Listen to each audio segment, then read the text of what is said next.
ஹஸ்பண்டுக்கோ ஒய்ஃபுக்கோ OCD இருக்கும். ஒரு bed இருக்கு. அந்த பெட்டில் வந்து இந்த லெஃப்ட் சைடு வந்து அவ தான் படுக்கணும்னு சொல்கிறா. நான் என்னைக்காவது அந்த லெஃப்ட் சைடில் படுத்துட்டேன்னா எழுந்து நான் எவ்வளோ தூக்கத்தில் இருந்தாலும் நீ எழுந்து தள்ளி போய் அந்த பக்கம் படுன்னு சொல்லி இந்த பக்கம் படுக்க வைக்கிறா. இதெல்லாமாப்பா ஒரு பிரச்சனை, இதுக்கு இல்லாமாப்பா நீங்கள் டைவர்ஸ் நீங்கள் வருவீங்க அப்படின்னு. சரி இன்னைக்கு ஒரு நாள் தூங்கிட்டாரே, நம்ம பக்கத்தில் படுக்க மாட்டோம்னு அவள் படுக்க மாட்டேங்கிறா. அவள் என்னை எழுப்பிடுறா. அப்போ அன்னைக்கு ஹோல் டே நான் தூக்கம் இல்லாமல் இருக்கேன். நான் சிடுன்னு நான் பேசினேன்னா அவள் திருப்பி என்கிட்ட சிடுன்னு பேசுகிறா. ஸோ இங்கேருந்து தான் மாமியார் வந்து மருமகளுக்கும் மகனுக்கும் நடுவில் ஸ்க்ரூ பண்ணி விட்டு, அதாவது அவங்க நோண்டி திருகி விட்டு பிரச்சனைகளை பெருசு பண்ணி அவங்க ரெண்டு பேருக்கும் நடுவில் ஒரு பெரிய பிரச்சனை வர அளவுக்கோ அல்லது டைவர்ஸ் வர அளவுக்கோ அவங்க பண்ணிட்டாங்க அப்படின்னா அது கண்டிப்பாக வந்து ஒரு தான். அப்போ 498A ஐபிசி கீழே வந்து அவங்களுக்கு தண்டனை கொடுக்கலாம் அப்படிங்கிறது தான். நான் வந்து டைவர்ஸ் கேட்கணுன்னா ஐயோ அவள் ஏதாவது வந்து இல்லீகல் அஃபேரில் இருக்குன்னு சொன்னால் தான் நம்மளுக்கு டைவர்ஸ் கிடைக்கும் போல இருக்குது, மதம் மாறிட்டான்னு சொன்னால் தான் நம்மளுக்கு டைவர்ஸ் கிடைக்கும் போல இருக்குது, இல்லை அவள் இம்பார்ட்டன்ட்னு சொன்னால் தான் நம்மளுக்கு டைவர்ஸ் கிடைக்கும் போல இருக்குது. அப்படி கிடையாது. க்ரியாலிட்டி அப்படிங்கிறது ஒரு வேர்டு. அந்த கிரவுண்டு கீழே அவங்க டைவர்ஸ் வாங்கிக்கலான்னு. இந்த கணவன் கூடயோ இல்லை இந்த மனைவி கூடயோ இவனை வந்து கணவனாவோ மனைவியாவோ நான் சேர்ந்து இவன் கூட ஒரு 30 வருஷம் இல்லை 50 வருஷம் நான் சந்தோஷமாக வாழ்வேன் அப்படின்னா அந்த கல்யாணத்துக்குள்ளார என்ட்ரு ஆகுங்க. இல்லை ஒரு 5 நாளைக்கு நான் வந்து செக் பண்ண போகிறேன், ஒரு 10 நாளைக்கு நான் வந்து பழகி பார்க்க போகிறேன் அப்படின்னா அதுக்கு கல்யாணம் அவசியம் இல்லை. இப்போ நீ வந்துட்டேங்கிறதுக்காக உனக்கு நான் சமைக்கிறேன், நான் வந்து எங்கள் வீட்டை கூட்டினதே இல்லை, உனக்காக நான் வந்து கூட்டுறேன், எனக்கு நீ எக்ஸ்ட்ரா மரியாதை கொடுக்கணும், எனக்கு நீ வந்து எக்ஸ்ட்ரா வந்து என்னை நீ பாராட்டிக்கிட்டே இருக்கணும் அப்படின்னு. பட் அந்த பொண்ணு அதை எப்படி பார்க்குறாங்க அப்படின்னா, இதுக்கு நான் ஏன் அதிகபட்சமாக பாராட்டணும், நான் தான் முன்னாடி ஒன்று சொல்லிட்டு தானே கல்யாணம் பண்ணிக்கிட்டேன், இதை நீ செஞ்சு தான் ஆகணும் அப்படின்னு கம்பல் பண்ணுறீங்களே. அப்படி நான் செய்யாத பட்சத்தில் என்னை பற்றி தவறாக பேச ஆரம்பிக்கிறீங்களே, அது ஹாலிடேஸ்னாலே அது நம்ம GT Holidays தான். GT Holidays, South India's #1 travel brand. Karthipuram, South India's biggest 200 acres township in Coimbatore. Premium commercial and residential plots. குறைந்த விலை, நிறைந்த தரம், தங்கள் தேவைகள் அனைத்தும் ஒரே இடத்தில். ஜெயச்சந்திரன். இப்போ வந்து நான் சோஷியல் மீடியாவில் பார்த்தேன், வந்து இந்த மாதிரி மகனுக்கும் மருமகளுக்கும் வந்து சண்டை மூட்டி விட்டா வந்து மாமியாரை வந்து 3 வருஷம் ஜெயிலில் போடலாம் அப்படிங்கிற மாதிரி பார்த்தேன். ஸோ இது எந்த அளவுக்கு உண்மை மேம்? இது ஆக்சுவலி நிறைய பேர் எங்கிட்ட கூட டவுட் கேட்டிருந்தாங்க. இது வந்து இன்டர்பிரட்டேஷன் ஆஃப் த கோர்ட். இப்போ நீங்கள் டிவோர்ஸ் கேட்கும்போது கூட என்னென்னா க்ரியாலிட்டி அப்படின்னு ஒரு கிரவுண்ட் இருக்குது. க்ரியாலிட்டி அப்படிங்கிறது ஒரு வேர்டு. அந்த கிரவுண்டு கீழே அவங்க டைவர்ஸ் வாங்கிக்கலான்னு. பட் எதெல்லாம் அமௌண்ட்ஸ் டு க்ரியாலிட்டி, எதெல்லாம் அந்த வந்து உண்மைகள் இழைத்ததன் கீழே வரும் அப்படிங்கிறத வந்து கோர்ட் வந்து முடிவு பண்ணும். அது வழக்குகள் சம்மந்தப்பட்டு முடிவு பண்ணும். இப்போ ஒரு சில வழக்குகள்லாம் என்ன பண்ணுவாங்கன்னா, இப்போ வந்து குறை சொல்லுவாங்க, மேடம் எனக்கு அவகிட்ட இந்த டைவர்ஸ் தான் வேணும் அப்படின்னு. என்ன குறை அப்படின்னு கேட்டிங்கன்னா, எனக்கு இப்போ ரீசெண்டாக ஒரு கேஸில் சொன்னாருன்னா, ஒரு பெட் இருக்குது. அந்த பெட்டில் வந்து இந்த லெஃப்ட் சைடு வந்து அவள் தான் படுக்கணும்னு சொல்கிறா. நான் என்னைக்காவது அந்த லெஃப்ட் சைடில் படுத்துட்டேன்னா எழுந்து நான் எவ்வளோ தூக்கத்தில் இருந்தாலும் நீ எழுந்து தள்ளி போய் அந்த பக்கம் படுன்னு சொல்லி இந்த பக்கம் படுக்க வைக்கிறா. அதே மாதிரி அவளுக்கு ஒரு ஹேபிட் இருக்குது, இந்த இடத்துல தான் லாண்ட்ரி பேக் வைப்பேன்னு. எனக்கு வந்து அது டிஸ்டர்பன்ஸாக இருக்குது, ஏன்னா அதுக்கு பக்கத்தில் நான் வந்து டேபிள் போட்டு நான் ஒர்க் பண்ணுறேன், எனக்கு அது டிஸ்டர்பன்ஸாக இருக்குதுன்னு நான் இதை எடுத்து மாற்றுன்னு சொல்கிறேன். இந்த நிறைய பேருக்கு இந்த ஓசிடி இருக்கும், ஹஸ்பண்டுக்கோ ஒய்ஃபுக்கோ ஓசிடி இருக்கும், இன்னொருத்தவங்களுக்கு அது இருக்காது. அப்போ அவங்க என்ன பண்ணுவாங்க, அவங்க அங்கங்கே போடுவாங்க, இவர் வந்து அதுவே இரிட்டேட் ஆகும். இப்போ இதெல்லாம் பிரச்சனைகள்னு சொல்கிறாங்களே, இதெல்லாம் இப்போ நம்ம காமன் பாயிண்ட்லேருந்து நான் சொல்லும்போதோ இல்லை ஒரு தேர்ட் பர்சன் கேட்கும்போது இதெல்லாமாப்பா ஒரு பிரச்சனை, இதுக்கு இல்லாமாப்பா நீங்கள் டைவர்ஸ் நீங்கள் வருவீங்க அப்படின்னு நம்ம கேட்போம். ஆனால் அவரோட பார்ட்லேருந்து ஒரு தனி மனுஷனாக அவரோட பார்ட்லேருந்து பார்க்கும்போது அவர் என்ன சொல்கிறார், எனக்கு இது உண்மையாக இருக்குது, எனக்கு வந்து டெய்லி எனக்கு இது இரிட்டேஷனாக இருக்குது. இப்போ எனக்கு வந்து ஒரு நான் நல்லா தூங்கிட்டு இருக்கும்போது என்னை எழுப்பிட்டா எனக்கு திருப்பி தூக்கம் வராது. அப்போது நான் ஒரு தடவை எழுப்பிட்டதுக்கப்புறம் எனக்கு தூக்கம் வரலன்னு நான் சொன்னாலும் அவள் என்னை பர்டிகுலராக இந்த இடத்த விட்டு நான் மூவ் பண்ணி படுக்கணுங்கிற ஒரே காரணத்துக்காக, சரி இன்னைக்கு ஒரு நாள் தூங்கிட்டாரே, நம்ம பக்கத்தில் படுக்க மாட்டோம்னு அவள் படுக்க மாட்டேங்கிறா, அவள் என்னை எழுப்பிடுறா. அப்போ அன்னைக்கு ஹோல் டே நான் தூக்கம் இல்லாமல் இருக்கேன், அது எனக்கு ஸ்ட்ரெஸ் ஆகுது. அப்போ நான் இந்த ஸ்ட்ரெஸ்ஸை அடுத்த நாள் ஹோல் டே நான் காட்டுறேன் அவங்கக்கிட்ட. நான் சிடுன்னு நான் பேசினேன்னா அவள் திருப்பி என்கிட்ட சிடுன்னு பேசுகிறா. ஸோ இங்கேருந்து தான் ஆரம்பிக்கும். நம்மளுக்கு அது வந்து சின்ன பிரச்சனைன்னு நினைப்போம். ஆனால் அந்த ஒரு சின்ன பிரச்சனை அந்த தனி மனிதனுக்கு அது ஒரு அது வந்து அவர் என்ன சொல்கிறாருன்னா, எனக்கு இது வந்து என்ன கஷ்டப்படுத்துது, என்ன உள ரீதியாக என்ன மன ரீதியாக என்ன அது கஷ்டப்படுத்துது அப்படின்னு அவர் சொல்கிறார்.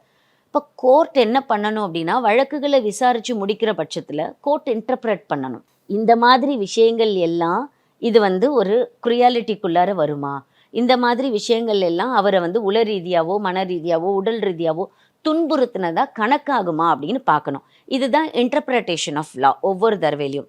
இப்போ இந்த வழக்கில் கூட ஒரு வழக்கில் என்ன சொல்லியிருக்காங்க அப்படின்னா, ஒரு அம்மா அதாவது மதர் இன்லா மாமியார் வந்து மருமகளுக்கும் மகனுக்கும் நடுவில் ஸ்க்ரூ பண்ணி விட்டு, அதாவது அவங்க நோண்டி திருகி திருகி விட்டு பிரச்சனைகளை பெருசு பண்ணி அவங்க 2 பேருக்கும் நடுவில் ஒரு பெரிய பிரச்சனை வர அளவுக்கோ அல்லது டைவர்ஸ் வர அளவுக்கோ அவங்க பண்ணிட்டாங்க அப்படின்னா அது கண்டிப்பாக வந்து ஒரு தான். அப்போ 498A ஐபிசி கீழே வந்து அவங்களுக்கு தண்டனை கொடுக்கலாம் அப்படிங்கிறத தான் அவங்க சொல்கிறாங்க. அந்த 498A ஐபிசியும் அதுதான் சொல்லுது. என்னன்னா, ஒரு பெண் ஒரு மருமகள் அந்த வீட்டுக்கு வராங்க அப்படிங்கிற பட்சத்தில் அந்த வீட்டில் இருக்கிற யாராவது ஒரு நபர் அந்த பெண்ணை உள ரீதியாவோ மன ரீதியாவோ உடல் ரீதியாவோ துன்புறுத்தி இருக்கிறாங்க அப்படிங்கிற பட்சத்தில் அவங்களுக்கு தண்டனை கொடுக்கலாம் அப்படிங்கிறத அந்த சட்டம் கொடுக்குது. அப்போ இந்த துன்புறுத்தல் அப்படிங்கிறது எதெல்லாம் துன்புறுத்தல் கீழே வரும் அப்படிங்கிறத கோர்ட் ஒவ்வொரு வழக்குலையும் முடிவு பண்ணும். ஏன்னா அது ஒரு இப்போ டிஃப்ரெண்ட்டான கேஸாக இருக்கும். எல்லா வழக்குகளும் ஒரே மாதிரி இருக்காது. அந்த விஷயம் வரும்போது இது என்ன புதுசாக இருக்குது, இது வரைக்கும் நடந்த பிரச்சனை மாதிரி இல்லையே, நம்ம கேள்விப்பட்ட பிரச்சனை மாதிரியே இல்லையே அப்படின்னா அப்போ அந்த வழக்கை வந்து கோர்ட் விசாரிக்கும். கோர்ட் விசாரணையின் முடிவில் கோர்ட் முடிவு பண்ணும். இது வந்து உண்மையிலேயே அந்த பொண்ணை வந்து உள ரீதியாக துன்புறுத்தி இருக்கு, இது வந்து அந்த பொண்ணை ரொம்ப கஷ்டப்படுத்தியிருக்கு, இதனால தான் இந்த பொண்ணு இவ்வளோ கஷ்டங்களை வந்து அண்டர்கோ பண்ணியிருக்காங்க அப்படின்னு கோர்ட் ஃபைண்ட் அவுட் பண்ணுச்சு அப்படின்னா அப்போ கோர்ட் வந்து டிசைட் பண்ணலாம், இன்டர்பிரட் பண்ணுவாங்க. ஆமாம் இது ஹேண்ட்குள்ளார் தான் வருது, இந்த ரீதியில் இந்த பொண்ணுக்கு அவங்க கொடுத்துருக்காங்க, அந்த பொண்ணுக்கு கஷ்டம் கொடுத்துருக்காங்க அப்படின்னு முடிவு பண்ணாங்கன்னா அப்போ அதை அவங்கள தண்டிக்கிறதுக்கான தகுதி வந்து கோர்ட்டுக்கு வந்துடும். கோர்ட் என்ன நினைக்கும்னா, நீ வந்து அந்த பொண்ணை கொடுப்படுத்திருக்கல, அப்போ உனக்கு தண்டனை கொடுக்கலாம். ஏன்னா சட்டம் அதானே சொல்லுது, கொடுமைப்படுத்தியிருந்தா தண்டனை கொடுக்கலான்னு. அப்போ அதை தான் அவங்க டிசைட் பண்ணுவாங்க. ஸோ இது ஏற்கனவே இருக்கக்கூடியதான். அதாவது ஒவ்வொரு தடவையும் சட்டம் வந்து எவால்வ் ஆகும். அதாவது இருக்கக்கூடிய ப்ரொவிஷன் அதுதான், அந்த செக்ஷனில் என்ன சொல்லுதோ அதுதான். ஆனால் அதுக்கப்புறம் அந்த வழக்குகளை விசாரித்து கோர்ட்டில் வந்து ஒரு ஜட்ஜ்மெண்ட் கொடுப்பாங்க. அந்த ஜட்ஜ்மெண்ட்டில் ஒரு விஷயத்த சொல்லுவாங்க, இது கூட தான், இது கூட க்ரூயாலிட்டி தான், இதுவும் வந்து இந்த தண்டனைக்குரிய குற்றச்செயலாக தான் பார்க்கப்படும் அப்படின்னு அதை சொல்கிறாங்க. அப்படின்னா அது ஒரு சட்டமாக எவால்வ் ஆகும். அது வந்து ஜட்ஜ்மெண்ட், நாங்கள் அதை தான் சொல்லுவோம், ஒரு கோர்ட் வந்து ஏற்கனவே ஜட்ஜ்மெண்ட் கொடுத்துருக்கு அப்படின்னா அந்த ஜட்ஜ்மெண்ட்டை ஃபாலோ பண்ணி அதே மாதிரி செட் ஆஃப் கேசஸ் வரும்போது இப்போ எல்லா கேஸுக்கும் அதை ஃபைல் பண்ண முடியாது. நிறைய பேர் என்ன பண்ணுவாங்கன்னா, ஒரு காமனாக ஒரு ஆர்டர் போட்டிருக்கு அப்படின்னோடனே இந்த காமன் ஆர்டர் அப்படியே நீங்கள் வந்து ஃபாலோ பண்ணிக்கோங்க, ஏற்கனவே அதில் சொல்லியிருக்காங்கல்ல மேடம், இதில் சொல்லியிருக்காங்கல்ல மேடம் அப்படின்னு கேட்பாங்க. பட் அதே மாதிரி செட் ஆஃப் கேசஸ்ன்னு சொல்லுவோம். என்னென்னா, இந்த வழக்கோட நிலைமை என்ன இருந்தது, இந்த வழக்கோட சர்க்கம்ஸ்டான்சஸ் என்னவா இருந்தது, அதே மாதிரி சர்க்கம்ஸ்டான்சஸில் இன்னொரு வழக்கு வருது அப்படிங்கிற பட்சத்தில் அந்த ஜட்ஜ்மெண்ட்டை அவங்க ஃபாலோ பண்ணலாம். இப்போ சுப்ரீம் கோர்ட் கொடுக்குற ஜட்ஜ்மெண்ட்டை வந்து எல்லா ஹைகோர்ட்ஸும் அதுக்கு கீழே இருக்கக்கூடிய லோயர் கோர்ட்ஸ் எல்லாமுமே ஃபாலோ பண்ணும். ஹைகோர்ட் கொடுக்கக்கூடிய ஜட்ஜ்மெண்ட்டை ஹைகோர்ட்டுக்கு கீழே இருக்கக்கூடிய கோர்ட்ஸ் ஃபாலோ பண்ணலாம், இல்லை அந்த ஹைகோர்ட்ஸ் இன்னொரு ஹைகோர்ட் வந்து அதை அடாப்ட் பண்ணிக்கலாம். பட் சம்டைம்ஸ் ஒரு ஹைகோர்ட் கொடுக்குற ஜட்ஜ்மெண்ட்டுக்கும் இன்னொரு ஹைகோர்ட் ஜட்ஜ்மெண்ட்டுக்கும் மாறுபடும். பட் சுப்ரீம் கோர்ட் ஒரு ஜட்ஜ்மெண்ட் கொடுத்துருச்சுன்னா அது அப்படியே வந்து அதுக்கப்புறம் அக்செப்ட் பண்ணிப்பாங்க. சுப்ரீம் கோர்ட் கூட சில நேரங்களில் திருப்பி மாறுபடலாம், அது வேறு விஷயம். ஆனாலும் ஒரு ஜட்ஜ்மெண்ட் வருது அப்படின்னா அது வந்து அந்த வழக்கின் நிலைமையை பொறுத்து, இது இந்த பொண்ணை எந்த வகையில் கஷ்டப்படுத்தியிருக்கு, இது இந்த பொண்ணுக்கு எந்த வகையில் அமைஞ்சிருக்கு, இது இந்த அம்மா பண்ணினது குற்ற செயலா இல்லையா, அந்த மாமியார் செஞ்சது குற்றமா இல்லையான்னு அவங்க தீர்மானிப்பாங்க. அந்த தீர்மானத்தின் அடிப்படையில் அந்த வழக்கில் வந்திருக்கு. அதனால தான் ஒவ்வொரு வழக்குலையும் சொல்லுவாங்க. இப்போ நிறைய பேர் என்னென்னா நினச்சிட்டே இருப்பாங்க, நான் வந்து டைவர்ஸ் கேட்கணுன்னா ஐயையோ அவள் ஏதாவது வந்து இல்லீகல் அஃபேரில் இருக்குன்னு சொன்னால் தான் நம்மளுக்கு டைவர்ஸ் கிடைக்கும் போல இருக்குது, இல்லை அவள் வந்து இந்த மாதிரி பிரச்சனை பண்ணியிருக்கான்னு சொன்னால், மதம் மாறிட்டான்னு சொன்னால் தான் நம்மளுக்கு டைவர்ஸ் கிடைக்கும் போல இருக்குது, இல்லை அவள் இம்பார்ட்டன்ட்னு சொன்னால் தான் நம்மளுக்கு டைவர்ஸ் கிடைக்கும் போல இருக்குது. அப்படி கிடையாது. காரணங்கள் உங்களோடது தான். இப்போ எனக்கு என்ன கஷ்டம் அப்படிங்கிறத அந்த ஒரு நபர் மட்டும்தானே சொல்லணும். அது அவருக்கு தனிப்பட்ட விஷயம், அது அவர் பிரச்சனையை தான் அங்கே சொல்லணும். பட் நிறைய பேர் என்னென்னா ஆக்சுவலி அவங்களுக்குள்ளார பிரச்சனை வேறையாக இருக்கும். கோர்ட்டுக்கு வந்து என்ன பண்ணுவாங்கன்னா, இவங்களே நினச்சிப்பாங்க நம்ம வந்து ஏதாவது ஒன்று சொல்லணும் போல இருக்குன்னு, இவங்களே ஒரு பெரிய பிரச்சனையை கொண்டு வந்து இதை அவள் பண்ணினான்னு சொல்ல வருவாங்க. அதே மாதிரி மனைவியும் அப்படி தான். இப்போ அவர் வந்து சும்மா தான் என்னை வந்து வீட்டு வேலை செய்யலைன்னு திட்டுறாரு, என்னை வந்து இந்த மாதிரி நான் வந்து வேலைக்கு போகிறேன்னு திட்டுறாரு, இல்லை வேலைக்கு போயிட்டு வந்து வீட்டு வேலை பார்க்க மாட்டேன்னு திட்டுறாரு, குழந்தைய பராமரிக்க மாட்டேன்னு திட்டுறாரு அப்படின்னா இதெல்லாம் சொன்னால் நம்மளை எங்கே மாற்றி பார்ப்பாங்களோ, இதுதான் பிரச்சனையாக இருக்கும் அவங்களுக்குள்ளார, பெரிய மாற்றி பார்ப்பாங்களோன்னு நினச்சி என்ன அவர் அடிக்கிறாரு, அடிச்சிருக்க மாட்டார், ஆனால் சம்டைம்ஸ் அடிக்கிறாருன்னு சொல்லுவாங்க. இல்லை வந்து அவருக்கு அஃபேர் இருக்குது அப்படின்னு சொல்லுவாங்க. இதெல்லாம் சொன்னால் தான் அவரை நம்ம வந்து டைவர்ஸ் வாங்குறதுக்கு இதுதான் காரணம் அப்படின்னு நினைக்கிறாங்க. அப்படி கிடையாது. டைவர்ஸ் வாங்குறதுக்கு முதல் காரணம் என்னவா இருக்கணும் அப்படின்னா, என்னால் இனி ஒரு நாள் கூட இவர் கூட வாழ முடியல, என்னால் இனி ஒரு நாள் கூட இவன் கூட வாழ முடியல, ஏன்னா இவன் கூட வாழற ஒவ்வொரு நாளும் எனக்கு தண்டனை மாதிரி தான் இருக்குது, இவ கூட வாழற ஒவ்வொரு நாளும் எனக்கு வந்து என்னை ரொம்ப அழுத்துது, எனக்கு வந்து ஒரு சுவாசமே எனக்கு ஃப்ரீயாக விட முடியல அப்படின்னா அதுதான் காரணம். எனக்கு இவ கூட வாழ முடியாது இனிமேலுக்கு, நான் வந்து அவள் செஞ்ச தப்பை நான் இனி மன்னிக்க தயாராக இல்லை ஒன்று, இல்லை வந்து எனக்கு ஒவ்வொரு நாளும் கஷ்டத்திலேயே வாழ்கிறத விட பிரிஞ்சுறது பெட்டர்னு நினைக்குது, இது இவளுக்கு பின்னாடி நடக்கிற எந்த விஷயங்களையும் என்னால் ஜீர்ணிக்க முடியல, அதனால் நான் விலகி வரணும்னு நினைக்கிறேன்னு இதையே காரணங்களாக சொல்லலாம். ஆனால் இதெல்லாம் சொன்னால் அவங்க ஏற்றுக்க மாட்டாங்களா அப்படின்னா, கோர்ட்டு பார்க்க வேண்டிய ஒரு விஷயம் என்ன அப்படின்னா, இவங்க 2 பேரும் திருப்பி சேர்ந்து வாழ்ந்தால் வாழ முடியுமாங்கிறது தான். நான் நிறைய கிளைண்ட்ஸ் என்கிட்ட வரும்போது சொல்கிற விஷயம் உண்டு. சார், இன்னைக்கு நீங்கள் திருப்பி வாழணும்னு நினைக்கிறீங்க, வாழ போகிறீங்கன்னா அடுத்த 50 வருஷம் இல்லை அடுத்த ஒரு 30 வருஷத்துக்கு நான் திருப்பி சந்தோஷமாக வாழ்வேன் அப்படின்னா அந்த வாழ்க்கையில் என்ட்ராகுங்க.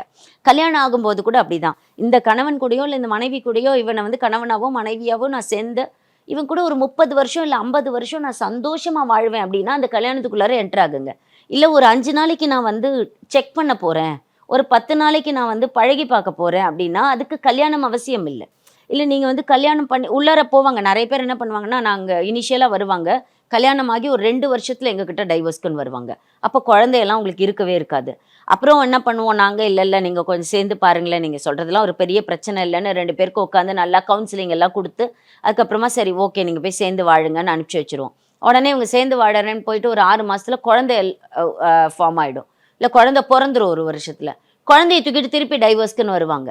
அப்பயே நாங்கள் ரொம்ப கஷ்டப்படுற விஷயம் என்னன்னா, ஐயோ அப்பயே அனுப்பிச்சிருந்தா இந்த குழந்தையாவது இன்னைக்கு பாதிக்காமல் இருந்திருக்குமோ அப்படிங்கிற மாதிரி தோண ஆரம்பிச்சிடும். ஸோ ஒரு வாழ்க்கைக்குள்ளார என்ட்ராகும்போது என்னென்னா, அடுத்த ஒரு 30 வருஷம் உங்களோட வாழ்க்கை எப்படி இருக்க போகுது, நான் சந்தோஷமாக தான் வாழ முடியும், என்னால் இவனை அட்ஜஸ்ட் பண்ணிக்க முடியும், என்னால் இவளை அட்ஜஸ்ட் பண்ணிக்க முடியும், என்னால் நானும் இவளும் சேர்ந்து ஒரு பாதையை எங்களால் வகுத்து எங்களால் அதில் பிரயாணம் பண்ண முடியும் அப்படின்னு இவங்க நினச்சா மட்டும்தான் அந்த வாழ்க்கையை அவங்க கன்சிடர் பண்ணணும். ஸோ டைவர்ஸுக்கு வந்து எக்ஸாக்ட்லி இவ்வளோ பெரிய பெரிய பிரச்சனைகள் இருக்கணும், பெரிய பெரிய கொடுமைகள் இருக்கணும் அப்படின்னு சட்டம் சொல்லலை. எனக்கு கஷ்டமாக இருந்தது, என்னால் பேர் பண்ண முடியல, என்னால் இவ கூட வாழ முடியல அப்படின்னா அவர் டைவர்ஸ் கேட்கலாம் அப்படிங்கிறது தான். என்னால் வாழ முடியலங்கிறதுக்கு அவரோட காரணங்கள் என்னவோ அதையே அவங்க கோர்ட்டில் சொல்லலாம்.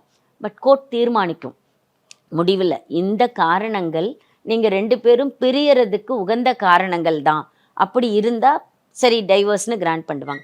இல்லை நீங்கள் சொல்லியிருக்க காரணங்கள் எதுவுமே நீங்கள் 2 பேரும் பிரிஞ்சு வாழறதுக்கான காரணங்களாக நாங்கள் பார்க்கல, இது வந்து இந்த காரணங்கள் எல்லாம் ரொம்ப ஒரு ரொட்டீன் லைஃப்பில் சாதாரண வாழ்க்கையில் எல்லாருக்கும் இருக்கிறது தான், நீங்கள் இதை அட்ஜஸ்ட் பண்ணி நீங்கள் திருப்பி உங்களோட வாழ்க்கையை தொடரணும் அப்படின்னு நினச்சாங்கன்னா அவங்க restitution of conjugal rights order போடலாம். இந்த டிவோர்ஸ்க்கான காரணங்கள் எல்லாம் இவங்க ஸ்டேட் பண்ணும்போது அது எந்த அளவுக்கு இவங்களை பாதிச்சுது அப்படிங்கிறத மட்டும்தான் அவங்க அந்த கோர்ட்டுக்கு எக்ஸ்பிளைன் பண்ணணும். ஸோ வழக்கின் முடிவு வந்து கோர்ட்டு முடிவு பண்ணும், இந்த காரணங்கள் ஓகேவா இல்லை ஓகே இல்லையா அப்படிங்கிறத. இந்த காரணங்களை அவங்களோட காரணங்களே அவங்க சொல்லலாம். அதை பொறுத்து தான் ஒவ்வொரு வழக்குலையும் வந்து ஜட்ஜ்மெண்ட் மாறும்.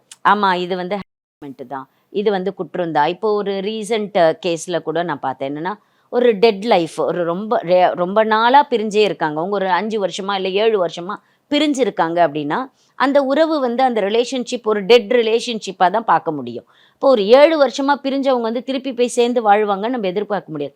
அப்போ ஒரு டெட் ரிலேஷன்ஷிப் இருக்குது அப்படின்னா 7 வருஷமாக அவங்க பிரிஞ்சிருக்காங்க அப்படிங்கிறதே அவங்களுக்கு டைவர்ஸ் கொடுக்கறதுக்கு ஒரு காரணமாக அந்த கோர்ட்டை எடுத்துக்கலாம். அப்படிங்கிறத அந்த வழக்கில் அந்த வழக்கின் சூழ்நிலையை பொறுத்து அந்த கோர்ட் தீர்மானிக்குது. ஸோ வழக்குகள் தீர்மானிக்கப்படும் போது அந்த வழக்கின் சூழ்நிலைகள் மிக முக்கியமாக கருதப்படும். இப்போ மாமியார் வந்து டெய்லி வந்து என்னை திட்டுறாங்க, காலைல எழுந்துச்சி 5 மணிக்கு கோலம் போட சொல்கிறாங்க, இந்த ட்ரெஸ்லாம் வந்து இதான் போகணும் இதெல்லாம் போடக்கூடாது அப்படி சொல்கிறாங்க, என் கணவர் கூட எதுவும் சொல்ல மாட்டாரு, இது ஒரு டார்ச்சராக சொல்லிட்டு இதெல்லாம் வந்து வந்து கோர்ட் எடுப்பாங்களா? இல்லை, இது வந்து இப்போ நான் அதாங்க இந்த டாக்ஸ் வந்து இந்த ஃபெமினிசம் அப்படிங்கிற டாக்குள்ளார தான் இது நிறைய இப்போ டிஸ்கஸ் பண்ணிகிட்ருக்காங்க. இப்போது ஒரு காமன் இதுவாக பார்க்குறோம் அப்படின்னா ஒரு டியூட்டிஸ் இருக்கும். ஒரு ஹஸ்பண்டுக்கு ஒரு டியூட்டி இருக்கும் அந்த வீட்டுக்குள்ளார, ஒய்ஃபுக்கு ஒரு டியூட்டி இருக்கும் அந்த வீட்டுக்குள்ளார. நம்ம எல்லாம் எப்படி கேட்குறோம் அப்படின்னா, ஒரு ஹஸ்பண்டோ இல்லை ஒய்ஃபோ வந்து என்னோட ரைட் என்ன, என்னோட உரிமை என்னன்னு மட்டும் நம்ம பார்க்குறோம். ஆனால் ஒரு உரிமையை நம்ம கேட்கணும் அப்படின்னா நம்மளுக்கு அந்த இடத்த நோக்கி ஒரு கடமை இருக்கும். அந்த கடமையை நம்ம முதல்ல செய்யணும். நீங்கள் அது இதில் கூட அப்படி தான், ஒரு நாட்டை நோக்கி கூட நீங்கள் ஒரு டியூட்டிஃபுல் சிட்டிசனாக இருந்தால் மட்டும்தான் அந்த சிட்டிசன்ஷிப்க்கு கீழே உங்களுக்கு என்னென்ன உரிமைகள் இருக்கோ அதை நீங்கள் கேட்க முடியும். அதே மாதிரி தான் குடும்ப வாழ்க்கையிலையும் நீங்கள் பார்க்கணும். ஒரு மனைவிக்கு ஒரு ரோல் இருக்குது, ஒரு டியூட்டி இருக்குல்ல, இந்த வீட்டில் இதெல்லாம் நம்ம பார்க்கணும் அப்படின்னு. பட் அது வந்து இப்போது இது வந்து பெண் பார்க்க வேண்டிய டியூட்டி, ஆண் பார்க்க வேண்டிய டியூட்டி அப்படின்னு செக்ரிகேட் பண்ண வேண்டிய நெசசிட்டி கிடையாது. அது அவங்களுக்குள்ளார அண்டர்ஸ்டாண்டிங்கில் போயிட்டாங்கன்னா பரவாயில்ல. பட் இப்போ நம்ம நாட்டை பொறுத்த வரைக்கும் நம்ம ரொம்ப காலமாக எப்படி இருக்குது அப்படின்னா, இன்னமும் கூட அதில் ஒரு மாற்றம் வரலன்னு, முழுசாக மாறலைன்னு சொல்ல முடியும். ஒரு ஆண் ஒரு வீட்டை பொறுத்த வரைக்கும் எப்படி இருக்காரு அப்படின்னா, அவர் வந்து இந்த வீட்டு வேலையெல்லாம் செய்கிறதில்ல, எழுந்திருக்கிறாரு, சாப்பிட்றாரு, இல்லை வந்து நியூஸ் பார்க்குறாரு, ஏதோ ஒன்று வெளியில் போயிட்டு ஒரு பில்லு கட்டுறது, இல்லை வந்து காய்கறி வாங்கிட்டு வர்றது, அந்த மாதிரி கடைக்கு போயிட்டு வர்றது, இந்த மாதிரி ஏதாவது வேலைகளை பார்ப்பாங்களுடைய சமையல் வேலை பெருசாக அவங்க பார்க்கறது இல்லை, இல்லை வந்து வீட்டில் கூட்டுறது பெருக்கிறது இந்த மாதிரி வேலைகள்லாம் அவங்க பார்க்கறது இல்லைன்னு ஒரு விஷயம் வந்து காமனாக இருக்குது. அப்போ அதை வந்து ஒரு பெண் தான் பண்ணுறாங்க அப்படிங்கிறத ஒரு காமனான ஒரு விஷயமா வச்சுட்டு வராங்க. பட் இப்போ இருக்க பெண்கள் என்னென்னா, நாங்களும் வேலைக்கு போகிறோம், நாங்களும் ஈக்குவலாக எல்லாமே பண்ணுறோம், அவர் தான் பில்லு கட்டணும்னு இல்லை, நான் போய் பில்லு கட்டுறேன், அவர் தான் வண்டி ஓட்டணும்னு அவசியம் இல்லை, நானும் வண்டி ஓட்டுறேன், அவர் தான் சம்பாதிக்கணும்னு அவசியம் இல்லை, நானும் சம்பாதிக்கிறேன். அப்போ அவங்க என்ன நினைக்கிறாங்கன்னா, என்னால் இந்த வேலைகள்லாம் செய்ய முடியறதில்ல, ஆனால் என்னை திணிக்காதீங்க. இப்போ ஒரு பாயிண்டில் எனக்கு ஒரு கிளைண்ட் வரும்போது அவங்க என்கிட்ட ஒரு விஷயம் சொன்னாங்க. நான் வந்து கல்யாணத்துக்கு முன்னாடியே, அதாவது நிச்சயதார்த்தத்துக்குலாம் முன்னாடியே ஒரு பையன் வந்து பெண் பார்க்க வராரு. அப்போ அந்த பெண் வந்து அந்த பையன்கிட்ட நான் அவங்க கூட கொஞ்சம் பேசணும்னு ஒரு 2 டேஸ் 3 டேஸ் அவங்க வந்து பேசுகிறாங்க. அந்த பேச்சில் என்ன இவங்க சொல்கிறாங்கன்னா, பாரு எனக்கு வந்து என் வீட்டில் நான் இந்த மாதிரி தான் ஒரு சைல்டு, எனக்கு வந்து என் சமையல் வேலைலாம் இங்கே கிடையாது, நான் ரொம்ப ரிலாக்ஸ்டாக ஜாலியாக எனக்கு தேவையானது என் கைக்கே வந்துடும், இந்த மாதிரி தான் என்னை இந்த வீட்டில் வளர்த்துருக்காங்க. நான் சமையலெல்லாம் கற்றுக்கிட்டு உங்கள் வீட்டில் சமையலெல்லாம் பண்ணணுன்னா எனக்கு இன்னும் கொஞ்சம் நாள் ஆகும். நான் என்ன நீங்கள் அதெல்லாம் எதிர்பார்க்கக்கூடாது. ஒரு ட்ரெடிஷ்னல் ஒரு பொண்ணு எப்படி இருப்பா அப்படிங்கிறத நீங்கள் என்கிட்ட எதிர்பார்க்காதீங்க. பட் அந்த பையனுக்கு இந்த பொண்ணு ரொம்ப பிடிச்சிடுது. அவர் இனிஷியலாக என்ன சொல்கிறாருன்னா, ஓகே அதெல்லாம் ஒன்றும் பிரச்சனை இல்லை, நான் சமைச்சு போடுறேன் உனக்கு, நான் பார்த்துக்கிறேன், நீ நினைக்கிற மாதிரி சாதாரண ஆம்பளைங்க மாதிரிலாம் நான் கிடையாது, நான் வந்து நானே வீடு கூட்டுவேன், நானே எல்லாமே பண்ணுவேன் அப்படின்னு. அதுக்கப்புறம் ஒரு ஒரு ஒரு ஒரு மாதம் அவர் வந்து அந்த ஒரு அஃபெக்ஷன் இருக்கும் இல்லையா, 1 மாதம் 2 மாதம் வரைக்கும் அவர் வந்து அவரே முடிஞ்ச அளவுக்கு அவங்க அம்மா சமைக்காத அன்னைக்கு இவரே சமைக்கிறாரு, இவரே கொடுக்குறாரு, அந்த ரூமை அவங்க ரூமை அவரே கூட்டி எல்லாம் வெளியில் தள்ளிடுறாரு, அந்த மாதிரியெல்லாம் அவர் பண்ணிகிட்ருக்கார். அவரால் எவ்வளோ பண்ண முடியும்? இதுக்கு முன்னாடி அவர் அதை பண்ணதே இல்லை. இந்த 2 மாதம் ஒரு அஃபெக்ஷனில் ஒரு இன்ட்ரெஸ்ட்டில் பண்ணுவார். 2 மாதத்துக்கு அப்புறம் அவர் வந்து டயர்டாயிடுவார். அப்போ என்ன பண்ணுறாரு, இது என்ன, நான் உனக்கு இவ்வளோ பண்ணுறேன்ல, அவர் எப்படி அவரோட கொஷினா, நான் இவ்வளோ கேக் பண்ணுறேன்ல உனக்காக, நான் வந்து பண்ணதே இல்லை இதுக்கு முன்னாடி எங்கள் வீட்டில் சமையல், இப்போ நீ வந்துட்டேங்கிறதுக்காக உனக்கு நான் சமைக்கிறேன், நான் வந்து எங்கள் வீட்டை கூட்டினதே இல்லை உனக்காக நான் வந்து கூட்டுறேன், ஆனால் நீ திருப்பி எனக்கு வந்து மரியாதை கொடு, அப்போ எனக்கு நீ எக்ஸ்ட்ரா மரியாதை கொடுக்கணும், எனக்கு நீ வந்து எக்ஸ்ட்ரா வந்து என்னை நீ பாராட்டிக்கிட்டே இருக்கணும் அப்படின்னு. பட் அந்த பொண்ணு அதை எப்படி பார்க்குறாங்க அப்படின்னா, இதுக்கு நான் ஏன் அதிகபட்சமாக பாராட்டணும், நான் தான் முன்னாடி ஒன்று சொல்லிட்டு தானே கல்யாணம் பண்ணிக்கிட்டேன், நீ வந்து நான் பண்ணுறேன்னா இப்போ நீ அதை பண்ணுறதையே பெரிய தியாகம் மாதிரி நீ பேசுகிற, நீ அந்த மாதிரி இப்படி தான் அவங்களுக்குள்ளார ஸ்டார்ட் ஆகும். ஸோ ப்ராப்ளம் என்ன அப்படின்னா, எப்படி வந்து இவங்க இதை எடுத்துக்கிறாங்க அப்படிங்கிறது தான். சாதாரணமாக வீட்டுக்கு கூட்டு இப்போ மாமியார் கூட அப்படி தான் சொல்லுவாங்க, ஏம்மா வீடை கூட்டிடம்மா அப்படின்னு சொல்லுவாங்க முதல்லையா இருக்கும். இப்போ அந்த பொண்ணு ஒரு 2 தடவை 3 தடவை அவங்க சாதாரணமாக கூட்டிடுன்னு சொல்கிறாங்க, அந்த பொண்ணு முகத்தில் காட்டுதுன்னு வச்சுக்கோங்களேன், நான்லாம் கூட்ட முடியாது. அடுத்த நாள் போய் அவங்க ஹஸ்பண்ட் கிட்ட சொல்ல, என்ன உங்கள் அம்மா நம்ம வீடு கூட்ட சொல்கிறாங்க, என்னால் கூட்ட முடியாது, நான் தான் உங்ககிட்ட சொன்னேன்ல வீடு கூட்ட முடியாதுன்னு சொல்லிட்டேன். அப்போ அவங்க மாமியார் என்ன பண்ணுவாங்கன்னா, இவ்வளோ நாள் நான் தான் இந்த வீட்டுக்கு செஞ்சேன், இப்போ புதுசாக ஒரு பொண்ணு வந்து கூட நானே தான் இதையும் என்ன செய்யணுமா, எனக்கும் வயசாகுதில்ல, எனக்கும் கை கால் வலிக்குதில்ல, எனக்கும் நான் ரெஸ்ட் எடுக்கணும்ல அப்படின்னு அவங்க ஆரம்பிக்கிறாங்கல்ல, அப்போ தான் அது அவங்களுக்கு வந்து ப்ரெஷராக மாறுது. இப்போ ஒரு என்னென்னா, கேஷுவலாக அந்த பொண்ணுங்களே செஞ்சிட்டாங்க அப்படின்னா அது வந்து ஒரு ப்ரெஷராக தெரியாது. ஆனால் இன்சிஸ்ட் பண்ணுவாங்கல்ல, இப்போ நீ வந்து பண்ணித்தான் ஆகணும், நீ தான் பண்ணி ஆகணும், உன்னை தவிர வேறு யாரும் பண்ண முடியாது, இது நீ பண்ணுற வேலை தான் அப்படின்னு அவங்க தீர்மானிக்கும் போது அந்த பொண்ணு என்ன சொல்கிறாங்க, அது எப்படி இது நான் பண்ண வேண்டிய வேலையாக மாறும்? அப்படி கிடையாது, இது நான் பண்ணுற வேலை கிடையாது, நான் வந்து இதெல்லாம் என்னால் பண்ண முடியாது, நான் எங்கள் வீட்டில் பண்ணல, இங்கேயும் நான் பண்ண மாட்டேன், அந்த இடத்துல அது வந்து மாறுது. ஆக்சுவலி இது வந்து எப்படி அவங்க நினைக்கிறாங்க அப்படின்னா, இதை நீங்கள் கோர்ட்டில் எப்படி நீங்கள் சொல்ல போகிறீங்களோ, இல்லை நீங்கள் வந்து இது எப்படி எடுத்துக்கிறீங்களோ அதை பொறுத்து தான். இப்போ ஒரு சாதாரணமாக என்னென்னா, இப்போ நான் வந்து இப்போ ஒரு கேஷுவலாக சொல்லுவேன், என் குழந்தைய பராமரிக்கிறது, என் குழந்தை வளர்றா அப்படின்னா, என் குழந்தைகிட்ட ஒரு கெட்ட பழக்கம் வருதுன்னு வச்சுக்கோங்களேன், அதுக்கு 100% நான் தான் ரெஸ்பான்சிபிள், என் வீட்டில் இருக்கக்கூடிய நானும் என் கணவரும் மட்டும்தான் ரெஸ்பான்சிபிள்னு நான் எடுத்துக்கிறேன். அப்படிங்கிற பட்சத்தில் அது ஒரு பிரச்சனையாக மாறாது.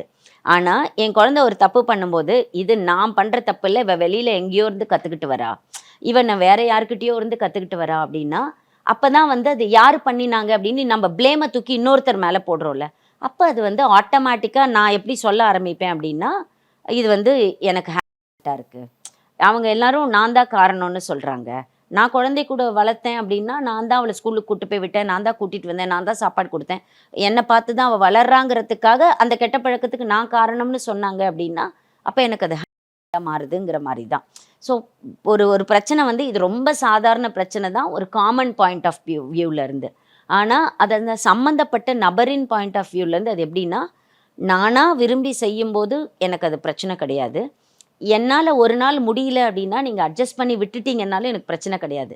ஆனால் என்னால் முடியலைன்னு தெரிஞ்சுக்கிட்டதுக்கப்புறமும் என்னால் இதை செய்ய முடியாதுன்னு நீங்கள் புரிஞ்சுக்கிட்டதுக்கப்புறமும் எனக்கு திணிக்கிறீங்கல்ல, இதை நீ செஞ்சு தான் ஆகணும் அப்படின்னு கம்பல் பண்ணுறீங்கல்ல, அப்படி நான் செய்யாத பட்சத்தில் என்னை பற்றி தவறாக பேச ஆரம்பிக்கிறீங்களே, அது ஹேரஸ்மெண்ட். இதை தான் நீங்கள் இந்த இன்டர்பிரட்டேஷன் தான் ரொம்ப ரொம்ப முக்கியம். நீங்கள் ஒரு விஷயம் சொன்னால் நான் அதை அக்செப்ட் பண்ணிட்டேன்னா ஓகே, இல்லை நான் என்னால் முடியலன்னு சொல்லி அவர் அக்செப்ட் பண்ணிட்டாலும் ஓகே, இல்லை நான் முடியலன்னு சொல்கிறத நம்ம 2 பேரும் உட்காந்து இதை எப்படி நம்ம சார்ட் அவுட் பண்ணலாம், உன்னால் முடியலங்கிற இது நம்ம எப்படி முடிக்கலான்னு யோசித்தாலும் ஓகே. நான் முடியலன்னு சொன்ன உடனே அப்போ நீ பண்ண மாட்டியா, நீ அப்போ ரொம்ப மோசமான பொண்ணு, நீ என்ன பெரிய ஃபெமினிசம் பேசுகிறியா, நீ பெரிய என்ன இவளா அப்படின்னு பேச ஆரம்பித்தா எனக்கு அந்த விஷயத்தை திணிக்கிறீங்க, நான் செஞ்சே ஆகணும்னு என்னை நீங்கள் கட்டாயப்படுத்துகிறீங்க. அப்படியும் மீறி நான் செய்ய முடியலைன்னு சொல்கிற பட்சத்தில் என் மேலே நீங்கள் பழி போடுறீங்க அப்படின்னா அது ஒரு பெண்ணை உள ரீதியாக பாதிக்கும் அப்படிங்கிறது தான் இங்கே ஒரு விஷயம். ஏன்னா அவங்க இப்போ அப்படி தானே கேட்க ஆரம்பிச்சிட்டாங்க, நான் என்ன இங்கே வந்து காசு இல்லாமல் வேலைக்கு வந்த ஒரு வேலைக்காரி மாதிரியா, இப்போ வந்து ஒரு வேலைக்காரி வந்து வீட்டை கூட்டி பெருக்கிட்டு போனான்னா அவளுக்கு நீங்கள் காசு கொடுக்குறீங்க, நான் ஆனால் வீடை கூட்டுறேன் பெருக்கிறேன் எதுவுமே பண்ணுறேன், அப்போ நீங்கள் வந்து எனக்கு நீங்கள் வந்து காசு கொடுக்கறது இல்லைன்னு. இதை வந்து சில பேர் எங்கிட்ட எப்படி கேட்பாங்கன்னா, அவள் வந்து வேலை செய்கிறா, வேலைக்காரி வந்து செஞ்சுட்டு போகிறான்னா அதுக்கு இது அவளோட வீடு கிடையாது, ஆனால் இவளுக்கு இது அவளோட வீடு இல்லையா, அவள் வீட்டை எப்படி வச்சுக்கணும், அவள் ரூமை எப்படி வச்சுக்கணும்னு அவள் முடிவு பண்ணலாம் இல்லையான்னு. ஸோ இது வந்து ஒரு பெரிய ஆர்கியூமெண்ட்ஸ்குள்ளாரையே தான் போய்கிட்டு இருக்கோம். இது முடிவு பண்ணுற ஒரு விஷயமாவே நாங்கள் பார்க்க முடியல. ஏன்னா சில நேரங்களில் பெண்கள் கேட்கும்போது அது சரியாகவும் படுது, சில நேரங்களில் பெண்கள் பேசும்போது அது தவறாகவும் படுது. அதுவும் சூழ்நிலைகளுக்கு தகுந்த மாதிரி அவங்களோட கால மாற்றங்களுக்கு தகுந்த மாதிரி அவங்கவுங்க மாற்றிக்கிறது கரெக்டாக இருக்கும்னு நான் நினைக்கிறேன். Thank you so much. நிறைய விஷயங்கள் பேசணும். நன்றி. Holidays-nale, அது நம்ம GT Holidays தான். GT Holidays, South India's #1 travel brand. Karthipuram, South India's biggest 200 acres township in Coimbatore. Premium commercial and residential plots. குறைந்த விலை, நிறைந்த தரம், தங்கள் தேவைகள் அனைத்தும் ஒரே இடத்தில். ஜெயச்சந்திரன்.